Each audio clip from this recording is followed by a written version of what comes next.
el segundo libro de Samuel. Ya estuvimos estudiando todo el primer libro de Samuel y ahora estamos empezando con el segundo libro.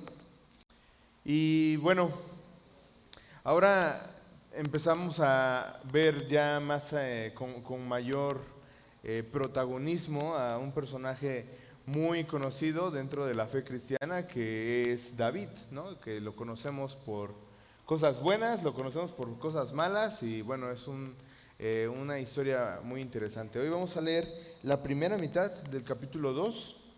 Está en pantalla, pero también te invito a que lo sigas en tu Biblia. Lo voy a leer en Reina Valera y el versículo 1 del segundo libro de Samuel, capítulo 2, dice: Después de esto, aconteció que David consultó a Jehová diciendo: ¿Subiré a alguna de las ciudades de Judá? Y Jehová le respondió: Sube. David volvió a decir: ¿A dónde subiré? Y él le dijo: a Hebrón. Bueno, el capítulo empieza diciendo: después de todo eso que ha acontecido, pues a lo mejor necesitamos recordar un poquito qué fue eso que acaba de acontecer. Porque recordarás que gran parte del primer libro de Samuel hemos visto cómo Saúl se ha empeñado y puesto como objetivo principal acabar con la vida de David. Sin embargo, hemos visto cómo la mano providente del Señor lo ha librado de bastantes situaciones, incluso directa o indirectamente de la mano de Saúl, hasta que al final del primer libro de Samuel, pues Saúl pierde la vida junto con Jonatán y sus hijos en una batalla contra los filisteos.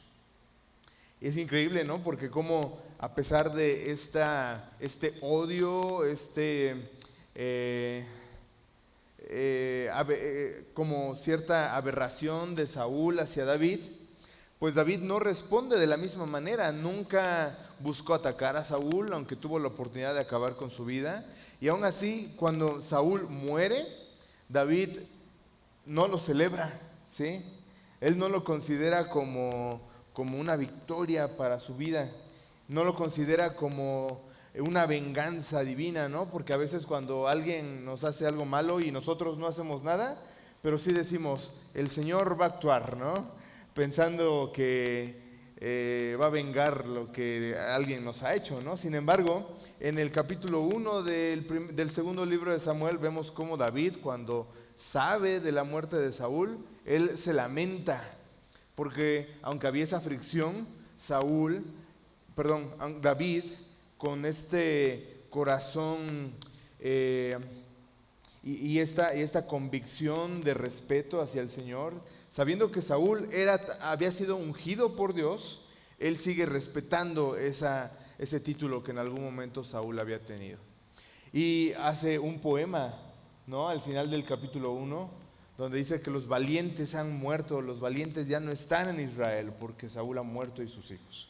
Entonces ahí es donde estamos ahorita en el capítulo 2 de Segunda de Samuel.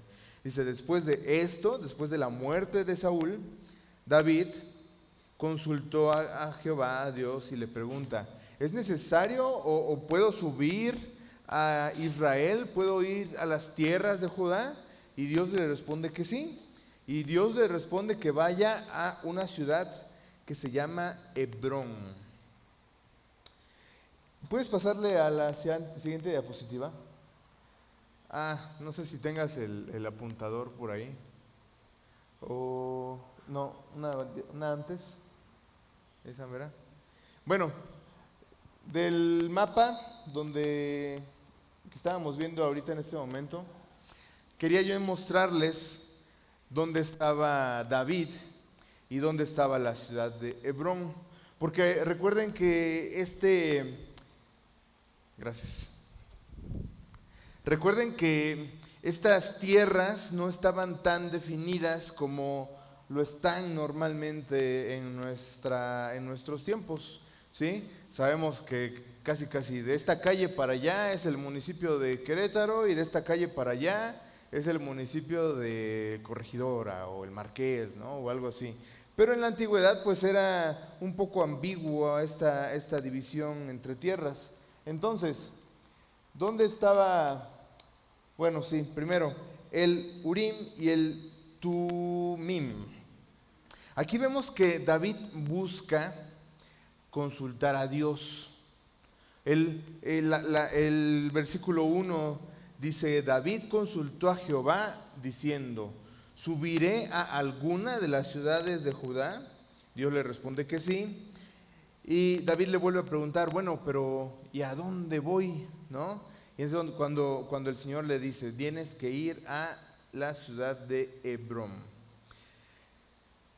El Urim y el Tumim eran, no se sabe en realidad exactamente qué era, pero los estudios y todas estas personas que han dedicado años y años a las ciencias bíblicas y a la teología, creen que el Urim y el Tumim era un par de piedras que se encontraba en esta vestimenta que llevaba el sumo sacerdote, que se llama efod, ¿sí?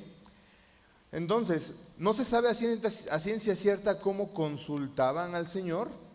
Sin embargo, lo que sí nos da a entender el relato bíblico, por lo que acabamos de leer, es que recibían una respuesta clara de parte del Señor. Y, pues obviamente, los sacerdotes, los sumos sacerdotes, que eran los que usaban el efod, pues eran los que de alguna manera intervenían o eran intercesores entre Dios y el pueblo de Israel. Entonces, se cree que cuando David consultaba o buscaba una respuesta del Señor, pues siempre hacía uso de todos los procesos litúrgicos de Israel que involucraba el uso del efod. De hecho, también en Primera de Samuel vimos que en algún momento David se puso el efod para consultar a Jehová. Entonces, David consulta a través probablemente del Urim y del Tumim. Algunos creen que era un par de piedras y algunos creen que de alguna manera una piedra destellaba de alguna manera para interpretar las respuestas del Señor. Algunos otros creen que una piedra es como si dijera sí o adelante o aprobado y otra piedra dijera no o una negativa en general. Y entonces algunos creen que también el sumo sacerdote de alguna manera sacaba alguna de las dos piedras por providencia divina y recibían la respuesta que ellos estaban buscando. Pero bueno, esto es un poco de contexto. Entonces, David necesita o recibe la instrucción divina de ir a la ciudad de, a la ciudad de Hebrón. Muy bien. Entonces, Hebrón se encuentra ya dentro de los territorios gobernados o dominados por Israel y por las tribus de Israel. Y Hebrón era una ciudad que se encontraba en las tierras de Judá, en esta parte. Aquí está Hebrón. Aquí está el mapa completo de Israel y este es un recorte ampliado donde aquí a la izquierda del Mar Muerto se encuentra Hebrón. Y Siclag, que era donde habitaba David cuando estaba con los filisteos, pues estaba aproximadamente en estas tierras. Se cree que entre Siclag y Hebrón había entre 40 a 45 kilómetros de distancia, que para nosotros pues, es una distancia bastante cercana porque tenemos vehículos de combustión, ¿no?, que nos llevan con mucha facilidad de un lugar a otro. Pero tomando en cuenta esa distancia, se estima que el recorrido que tuvo que haber hecho David y todo lo que iba a implicar ese movimiento era entre 1 y 2 días de estar caminando, ¿sí? Entonces, ahí es donde nos encontramos en este momento. Versículo 2 dice: David subió allá y con él sus 2 mujeres, Ahinoam Jezreelita y Abigail, la que fue mujer de Nabal, el de Carmel. Llevó también David consigo a los hombres que con él habían estado.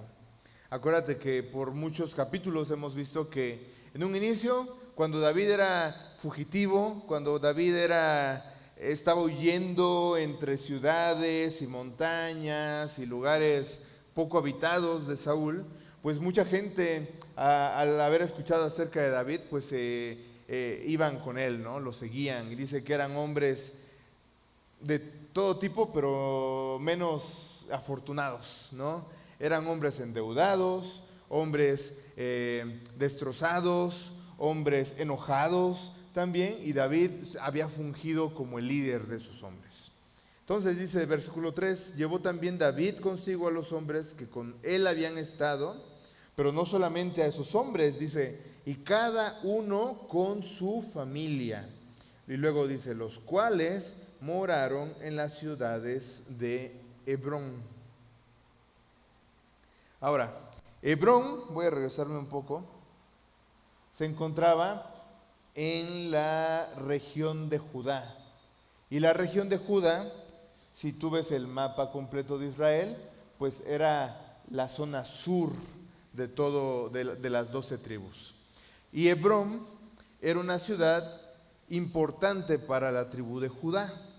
Era, no le llamaban capitales, pero era prácticamente como una de las capitales del sur del pueblo de Israel. Y es justo ahí donde Dios le indica a David que él tiene que ir. Hebrón era una ciudad importante y es este lugar donde David emprende su mudanza, ¿no? Si te has mudado en alguna vez, pues ya sabes más o menos todo el relajo que implica el cambiarse. Digo, si a veces te cambias en la misma ciudad, solamente de una colonia a otra, pues es complicado. Entonces, cuando cambias de ambiente, cuando cambias de ciudad, cuando cambias, por ejemplo, aquí tenemos a hermanos Renato y Rebeca, ¿no? Que vienen de lugares muy lejanos, entonces, creo que muchos hemos experimentado lo que implica una mudanza, ¿no? Entonces, el mudarte de un lugar a otro muchas veces implica un cambio de costumbres, muchas veces implica un cambio o más bien una adaptación para entender cómo se vive, cómo se mueve, cómo llegas a un lugar, dónde consigues ciertas cosas, ¿no? Y aunque David, ciertamente él era judío, él era israelita, pues él ya había pasado bastante tiempo viviendo fuera de Israel. Acuérdate que él había vivido con los filisteos y principalmente con el rey de Gad. Y bueno, esto sin duda implicó un cambio bastante significativo para David y para todos los que con él estaban. Voy a continuar con el versículo 4 y dice, y vinieron los varones de Judá. Cuando dice la Biblia los varones de Judá, acuérdate que era un sistema, pues la verdad, bastante patriarcal, en el que las decisiones, los grupos, el liderazgo de la sociedad, pues se regía por un grupo de hombres que tenían o alguna influencia económica, alguna influencia social, y pues ellos siempre fungían como líderes de esa zona donde ellos habitaban y tomaban las decisiones más importantes que afectaban a la población. Y dice, este grupo de hombres de Judá vinieron y ungieron allí a David por rey sobre la casa de Judá. Ojo, ojo, porque dice sobre la casa de Judá, no sobre Israel. Y dieron aviso a David diciendo, los de Jabes de Galaad son los que sepultaron a Saúl. Entonces, David, no es la primera vez que David había sido como rey. Él, muchos años antes, había sido ungido por el profeta Samuel. ¿Sí? Acuérdate que Samuel, cuando Saúl desobedece a Dios y no mata a todos los amalecitas, Dios se enoja con Saúl y le pide a Samuel que vaya a Belén y que busque en la casa de Isaí al que va a ser el nuevo rey sobre Israel. Pero eso había pasado años antes de que esto pasara. Entonces, David, quiero que tratemos un poco de ponernos en los zapatos de David. Y cuando Saúl muere, David, no vemos en el relato bíblico que se hable de David como diciendo, ahora sí, ¿no? Llegó mi momento de reinar sobre Israel, ¿no? Sino que él respetó el duelo por Saúl, no tomó una decisión improvisada ni regida por sus emociones en decir, ahora voy a ir a la casa de Saúl, voy a meterme al palacio del rey para tomar ahora sí lo que me corresponde, ¿no? Sino que aquí hay un cambio que a lo mejor es muy sutil, pero creo que es muy importante, porque en el primer libro de Samuel habíamos visto un David que tomaba decisiones que no consultaba con el Señor, ¿sí? Acuérdate que él agarró sus cosas, se fue a vivir con los filisteos y empezó a llenarse de mentiras, a tratar de quedar bien con el rey Aquis, a tomar decisiones bastante malas, ¿no? Como saquear pueblos y decirle al rey que estaba saqueando Israel. Y David no se caracterizaba precisamente por estar siguiendo y escuchando la voz de Dios. Sin embargo, este segundo libro de Samuel vemos cómo David, más bien cómo Dios ha estado trabajando en el corazón de David, y ahora David empieza a tomar decisiones que parecen ser más acertadas. Decisiones que no son ya el mismo David que habíamos estado acostumbrados a ver en el primer libro de Samuel. Entonces, David, quizá un poco temeroso, y ahorita más adelante vamos a ver por qué, llega a Hebrón por instrucción de Dios, y por cómo se nos narra el versículo 4, pues no parece que David haya llegado con la cabeza en alto, ¿no? Diciendo o tratando de imponer algo, ¿no? Sino que nos dice, y vinieron los varones de Judá y ungieron allí a David por rey sobre la casa de Judá. Es decir, parece ser que de alguna manera fue una decisión consensuada por todos los líderes de Judá, y obviamente podemos ver cómo la mano del Señor actúa en el corazón de estos hombres, de manera que ellos deciden. Seguramente fue una decisión, no sé si difícil, pero sí fue una decisión importante, porque estaban rompiendo con el linaje de Saúl, y eso probablemente implicaba estar en contra de toda la demás nación de Israel, y aún así deciden tomar a David como rey y al menos ungirlo como rey de la tribu de Judá. Aquí dice de la casa de Judá. Y los mismos de Judá dice que le dieron aviso a David diciendo, los de Jabes de Galaad, que era otra zona, Galaad era otra zona más al oriente y norte mira, voy a regresar un poco, creo que en este mapa no está marcado, pero la zona de Galaad era aproximadamente por esta zona. De hecho, Jabes de Galaad se cree que estaba del otro lado del Jordán, aproximadamente entre el Mar Muerto y el Mar de Galilea, ¿no? Aproximadamente por acá. Entonces, a David le dicen, los de Jabes de Galaad son los que han dado sepultura a Saúl. Es decir, ellos se han tomado el tiempo de tomar a Saúl, y se cree que también a Jonatán, que había muerto con Saúl, y le dieron todo el proceso social, religioso que acostumbraban los israelitas para sepultar a Saúl. Versículo 5 dice, entonces, aquí David ya como rey, tomando ya un poco de protagonismo y esa como presencia o autoridad que ahora tiene como rey de Judá, dice, entonces envió David mensajeros a los de Jabes de Galaad, diciéndoles, benditos seáis vosotros de Jehová, que habéis hecho esta misericordia con vuestro Señor, con Saúl, dándole sepultura. Ahora pues, Jehová haga con vosotros misericordia y verdad, y yo también os haré bien por esto que habéis hecho. Esfuércense pues ahora vuestras manos y sed valientes, pues muerto Saúl vuestro señor, los de la casa de Judá me han ungido por rey sobre ellos.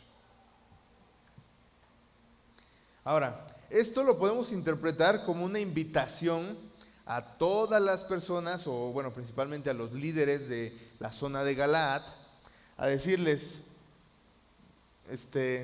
si gustan, pueden unirse al nuevo reino, a la nueva, se me fue la palabra, a la nueva casa de David, es decir, a su descendencia, a su linaje, esa era la palabra que estaba buscando, porque dice, gracias por darle sepultura a Saúl, y de una manera muy respetuosa David les está diciendo o mostrando el respeto al anterior rey que había reinado sobre Israel, y les dice, pues muerto Saúl vuestro señor, los de la casa de Judá me han ungido por rey sobre ellos.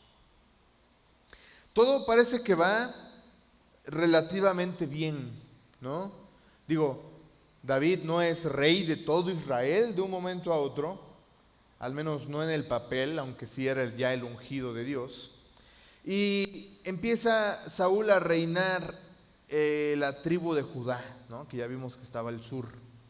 Y con el tiempo, pues parece que David está intentando invitar de manera amigable, de manera pacífica, a las demás tribus de Israel, ¿sí?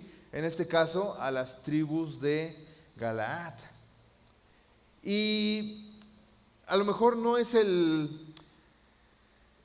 inicio o el reino que a lo mejor David o cualquier persona hubiera pensado, ¿no? Porque muchos hubieran pensado, bueno, Saúl tenía bajo su mando a esta zona, esta tierra, estas personas, pues a lo mejor muchos hubieran pensado, bueno, a lo mejor ahora David sería bueno que tome poder sobre el mismo territorio, las mismas personas, la misma autoridad que Saúl había tenido. Sin embargo, vamos a ver que las cosas no fueron precisamente como uno hubiera esperado. Versículo 8 dice, pero Abner, hijo de Ner, general del ejército de Saúl, de Abner era el brazo derecho. Digo, Saúl tenía sus hijos y en algún momento creo que confiaba más en Abner que en sus hijos, ¿no? Porque cuestionaba, por ejemplo, a Jonatán de ser amigo de David y de hacer complot con David para quitarle el reino a Saúl. Y bueno, dice, Abner, hijo de Ner, general del ejército de Saúl, tomó a Isboset, hijo de Saúl, y lo llevó a Maanaim, y lo hizo rey sobre Galaad, sobre Jesuri, sobre Jezreel, sobre Efraín, sobre Benjamín y sobre todo Israel. Ok, bueno, Abner, que sin duda tenía mucha autoridad, pues era el líder máximo de los ejércitos de Israel, o al menos de los ejércitos que habían estado bajo, o los hombres que habían estado bajo el mando de Saúl, en su afán, en su, a lo mejor, desesperación, por los sucesos que habían pasado con Saúl, toma al cuarto hijo de Saúl, que se llama acá Isboset, y lo corona como el nuevo rey de Israel. Y cuando se nos da un nombre en el relato bíblico, a veces este nombre no era el nombre, dijéramos, de pila, o era como el sobrenombre que las personas tenían. Entonces, Isboset, que acá se le llama Isboset, en otros textos bíblicos es llamado como Esbaal, ¿sí? Entonces, aquí hay algo interesante porque Isboset se puede traducir o interpretar como un hijo o un hombre vergonzoso o un hijo necio, ¿sí? Un hombre necio. Entonces, el hijo, dijéramos, por excelencia de Saúl era Jonatán. Pero cuando Saúl muere, Jonatán también muere en la misma batalla. Y el único que quedaba con vida en este momento era Isboset. Y imagínate qué pensar, ¿no? Cuando alguien te llama el hijo de vergüenza o el hijo necio de Saúl. Y al ser el último que quedaba con vida de la casa o del linaje de Saúl, pues es quien Abner toma y lo corona como el rey de Judá, perdón, el rey de Israel. Y Abner se encarga de que todo Israel, excepto Judá, obviamente, que todo Israel ahora considere a Isboset como el nuevo rey de Israel. Dice que lo hizo rey sobre Galaad. Acuérdate que David le había enviado una carta a los de Jabes de Galaad, por lo que leímos en los versículos anteriores, sobre Jesuri, sobre Jezreel, sobre Efraín, sobre Benjamín y prácticamente sobre todo Israel. Y aquí es donde podemos, traigo un mapa adicional. Se cree que Mahanaim, aquí tiene un signo de interrogación porque no es muy claro aún dónde estaba este sitio, pero esta zona es la que le llamaban Galaad. Jezreel estaba en esta zona de la tribu de Manasés.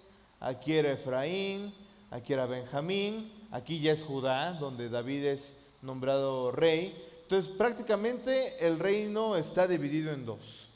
La parte norte, Israel, donde Isboset es rey, y la zona sur de Judá, donde David ahora es también considerado rey.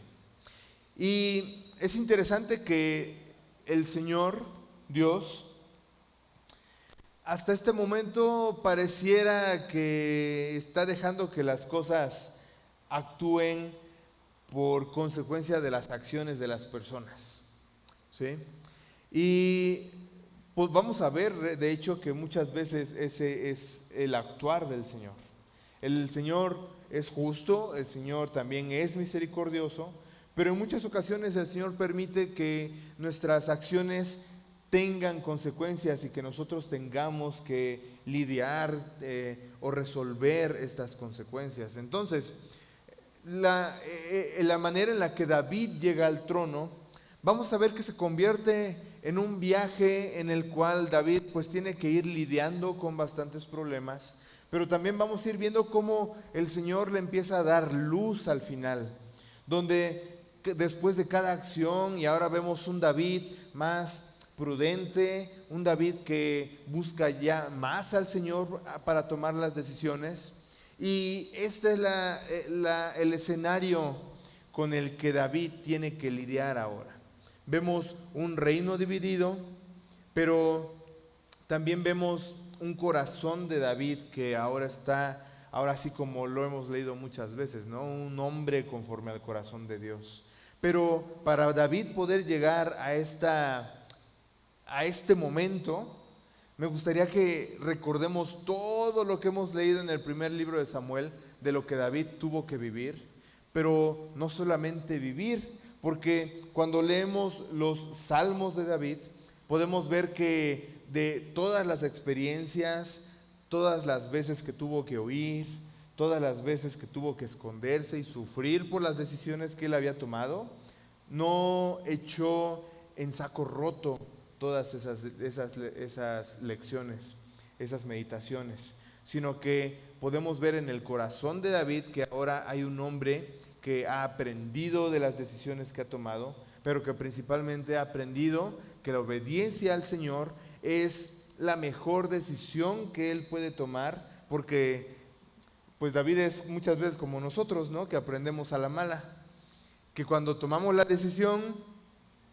y vemos que las cosas no salen como nosotros habíamos pensado, recordamos, sí, hubiera yo consultado la voluntad del Señor, ¿verdad? Antes de tomar esta decisión que ahora me ha traído a estas consecuencias. Y David, pues también como nosotros, ha tenido que aprender a base de malas decisiones que la obediencia al Señor es la mejor decisión que él puede tomar. Los últimos dos versículos para ir ya a la parte final de la reflexión de hoy, los últimos dos versículos nos dicen: de 40 años era Isboset, hijo de Saúl, cuando comenzó a reinar sobre Israel. Y reinó 2 años. Solamente los de la casa de Judá siguieron a David. Y fue el número de los días que David reinó en Hebrón sobre la casa de Judá, 7 años y 6 meses.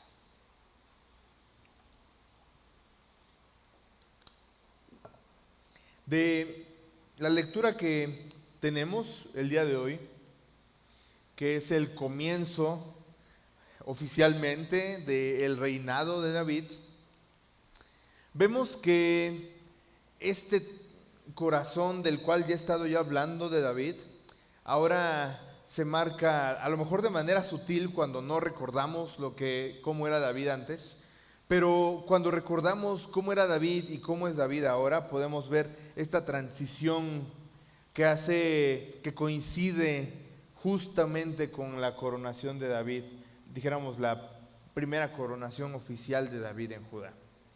Y es que hay 3 puntos que me gustaría resaltar de la lectura de hoy acerca de la obediencia al Señor.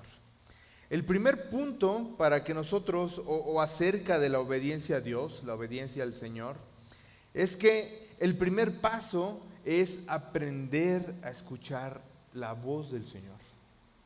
Al inicio les mostraba yo una imagen de cómo se cree o cómo lucía un sumo sacerdote, que era el intercesor entre Dios y el pueblo de Israel, y era continuamente a quien David tenía que consultar para conocer cuál era la voluntad del Señor. David, que sin duda era en algún tiempo un hombre devoto para el Señor, David tuvo que aprender que para poder obedecer al Señor, él primero tenía que entender, escuchar cuál era la voz, cuál era la voluntad del Señor. Y David, y en la antigüedad, ellos tenían que buscar al sumo sacerdote, o tenían que buscar ese intercesor para poder saber, o un profeta para poder saber cuál era la voluntad del Señor. Y a veces no dimensionamos lo bendecidos que somos, porque nosotros no necesitamos buscar a una persona para poder saber cuál es la voluntad del Señor. Lo que tenemos que hacer para entender cuál es la voluntad del Señor es dedicarle realmente tiempo a la palabra del Señor. Porque a veces, o más bien si a veces te preguntas, ¿qué es lo que el Señor quiere que yo haga? ¿Qué es la decisión que el Señor quiere que yo tome frente a una encrucijada o frente a una decisión difícil? Tenemos tanto conocimiento del Señor y podemos conocer tanto el corazón del Señor cuando leemos la palabra, pero si no nos dedicamos a conocer cómo es el corazón del Señor, si no dedicamos tiempo a conocer cuáles son los deseos de Dios para nosotros, pues no vamos a poder ni siquiera tomar la decisión correcta. Porque no vamos a aprender, como dice el punto número 1, a escuchar su voz. David y en la antigüedad ellos necesitaban el Urim y el Tumim para consultar a Dios frente a una decisión, pero ahora nosotros tenemos la palabra del Señor y más importante tenemos también al Espíritu Santo que habita dentro de nosotros. Porque es el Espíritu el que aboga por nosotros, como dice también la palabra. Que cuando nosotros no sabemos qué decir, o cuando nosotros no sabemos cómo interpretar lo que el Señor quiere, es el Espíritu Santo, como dijo el Señor Jesús, el que nos guiará a la verdad, el que nos mostrará cuál es la voluntad del Señor para nosotros. El segundo punto acerca de la obediencia del Señor es que la obediencia y también la no obediencia impacta a tu entorno y a quienes te rodean. Porque cuando David escuchó la voz de Dios y le dijo que sí tenía que subir a Judá y que tenía que ir a la ciudad de Hebrón, pues no fue David solo, ¿sí? Tomó a sus 2 esposas, tomó a todos esos hombres que lo seguían a donde quiera que vayan, y no solo eso, sino que también esas personas tomaron a sí mismo a sus familias y siguieron a David por aproximadamente 2 días para poder llegar hasta la ciudad de Hebrón. Pero también cuando no obedecemos la voz del Señor, eso también impacta a los que nos rodean. Porque cuando David fue con los filisteos que iban a pelear contra Saúl, pues ahí iba también David y llevaba a todos sus guerreros para presentarse en el ejército de los filisteos. Entonces, por eso lo resumimos de esta manera. La obediencia, pero también la no obediencia impacta nuestro entorno y a quienes nos rodean. Y el último punto, generalmente, hay excepciones, pero generalmente la obediencia implica ir en contra de nuestro contexto. El mundo que nos rodea no está satisfecho con las cosas que nosotros hacemos cuando obedecemos la voz del Señor.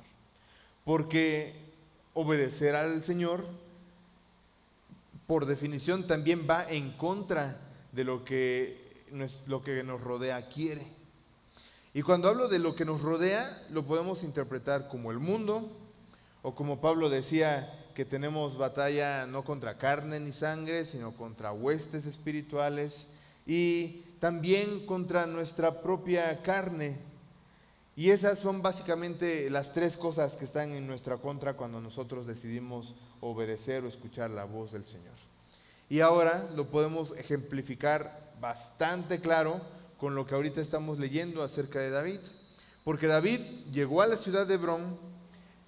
Los hombres de Judá decidieron tomar a David como el rey de Judá, pero prácticamente todo el reino de Israel estaba ahora bajo el dominio de Isboset, que había sido coronado por Abner.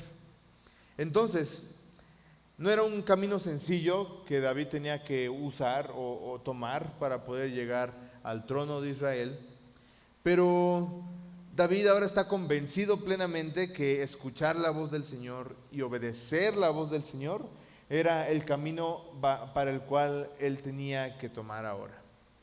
Y aunque esto implicaba ir en contra o no estaba alineado con lo que el pueblo de Israel estaba haciendo, eso no detuvo a David de tomar la decisión de obedecer la voz del Señor.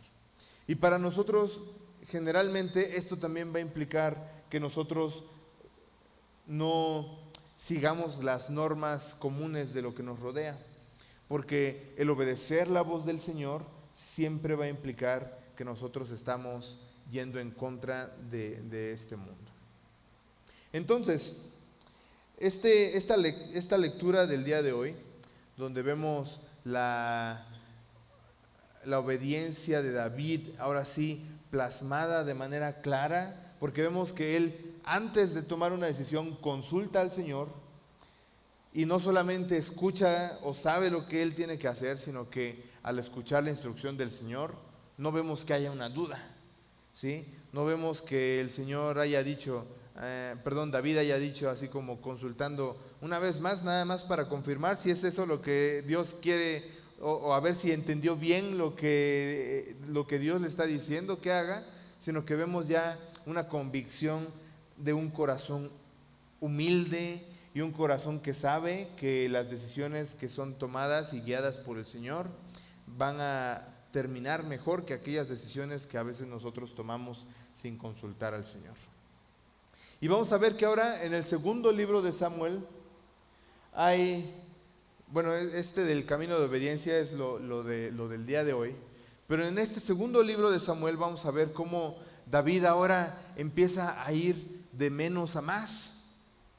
Hay algunos tropiezos después que David también tiene que lidiar con las consecuencias de sus decisiones, pero para este segundo libro de Samuel es bueno que pongamos atención en esa relación que ahora hay entre David y el Señor, porque vamos a ver y aprender cosas que impactan no solamente ese momento en el cual David estaba enfrentando, sino que hay promesas y hay figuras y hay sombras de promesas más maravillosas que se van a cumplir muchos años después de que David muera.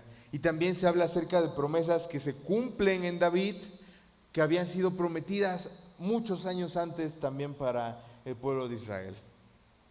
Pero la meditación de hoy acerca de la obediencia y cómo la obediencia al Señor es importante cuando la entendemos, que también eso impacta a los que nos rodean y que eso generalmente va a implicar ir en contra de nuestro contexto.